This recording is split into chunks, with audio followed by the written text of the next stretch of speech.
କୂଅ ସୁଧାର ହେଲେ ବାପା ନୀଳ ଆକାଶ, କୂଅ ବଦରେ ଗଲେ ବାପା ଆକାଶରେ ସୃଷ୍ଟି ହେଉଥିବା କଠିନ ବଜ୍ର। ଚାଲ ମୋ ସାଙ୍ଗେ ଧାନ ମୁଁ ପରେ କହିଲି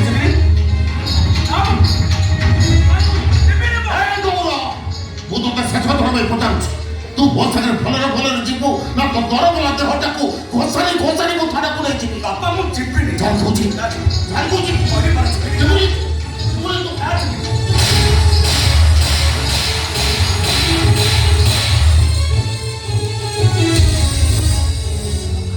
କଣ ହଉଛି?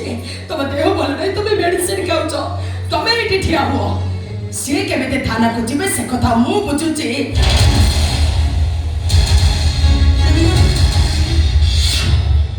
ଥାନାକୁ ଚାଲ। ମୁଁ କାହିଁ ଥାନାକୁ ଯିବି? କାହିଁକି ଥାନାକୁ ଯିବ? ତମେ ଜାଣିନ କାହିଁକି ଥାନାକୁ ଯିବ? କିଛି ଜାଣିନି। ମୁଁ ଏବେ କହୁଛି ତମେ କାହିଁକି ଥାନାକୁ ଯିବ? କାହିଁକି? ମୁଁ ତ ସାଙ୍ଗମାନେ ସେ ତ ସ୍ୱାମୀ, ତ ଇହକଳ ପରକଳର ଦେବତା, ତ ଶଙ୍ଖା ସିନ୍ଦୁର ସିଏ। ତୋ ସ୍ୱାମୀ କେମିତି ଥାନାକୁ ଯିବେ ସେ କଥା ମୁଁ ବୁଝୁଛି। ଦେଖନ୍ତୁ ମ୍ୟାଡାମ, କଥାଟା ଯାହା ଭାବୁଛ ପ୍ରକୃତ କଥାଟା ସେଇଆ ନୁହଁ। ମୁଁ ଆପଣଙ୍କ ସ୍ୱାମୀକୁ ମାରିଦେଲୁ ହରାମଜାଦ।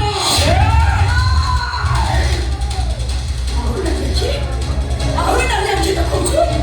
ତୋ ଘର ଉଜାଡ଼ିଦେଲୁ, ମୋ ଶଙ୍ଖା ଭାଙ୍ଗି ମୋତେ ବିଧବା କରିଦେଲୁ। ଆହୁରି ନାଲି ଆଖି ଦେଖାଉଛୁ। ତୋ ପରି ଜନତାକୁ ଥାନାକୁ ନେବିନି। ତୁ ଏଇଠି ମରିବୁ ରେ ପାପୀ, ଏଇଠି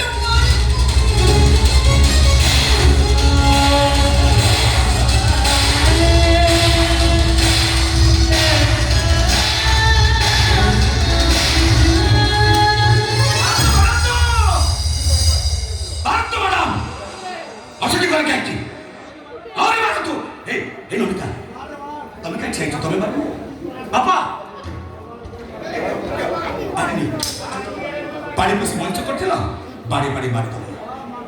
ତମେ ମାରିଲ, ସିଏ ମାରିଲା, ତମରି ମାନଙ୍କ ଆଗରେ ସେ ପର ଝିଅଟା ମାରିଲା, ମତେ ଜମା କାଟିଲାନି। ହେଲେ ତମ ମାନେ ଯୋଉ କଥା ଗୁଡା କହୁଛ ମତେ ଭାରି ବାଧୁଛି। ଏ ଯୋଉ ମଣିଷ ମରା, ଖୁନି, ଏଇ କଥା ଗୁଡା ଧାରୁଆ ତୀର ପରି ମୋ ଛାତିରେ ବସି ଯାଉଛି।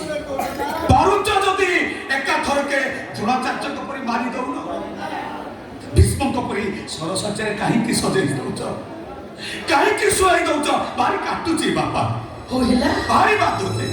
ତମକୁ ବାଧିଲା ଭଳି କଥା କେହି କହିବେନି। ତମକୁ ଥାନାକୁ ବି ଯିବାକୁ ପଡିବନି, କି କେହି ତମକୁ ମାଡ଼ ମାରିବେନି। କିନ୍ତୁ ତା ପ୍ରତିବଦଳରେ ତମକୁ ମୋର ଗୋଟେ କଥାରେ ରାଜି ହବାକୁ ପଡିବ। ତମେ ଯାହା କହିବ ମୁଁ ରଖିବି। କୁହ, କୋଉ କଥା କୁହ, କୁହ। ଏ ରାଧାଟା ଅନାଥିନୀଟା, ତାର ବାପା ମା କେହି ନାହାନ୍ତି, ତା ସ୍ୱାମୀ ବି ତାକୁ ଛାଡ଼ି ଚାଲିଗଲା। ତମେ କହିଲ ଏମିତି ପରିସ୍ଥିତିରେ ସେ କୁଆଡେ ଯିବ? ତେଣୁ ଆଜିଠୁ ସେ ଆମ ଘରେ ରହିବ।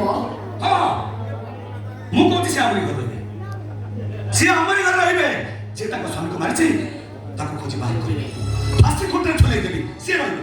ବହୁ ଏ ବହୁ, ଏଇଟା କି ପ୍ରକାର ନ୍ୟାୟ? ତା ସ୍ୱାମୀକୁ ହିଁ ତ ନ୍ୟାୟ ମିଳି ନପାରେ ବାପା, କିନ୍ତୁ ରାଧାକୁ ନିଶ୍ଚୟ ନ୍ୟାୟ ମିଳିବ। କିନ୍ତୁ କେମିତି?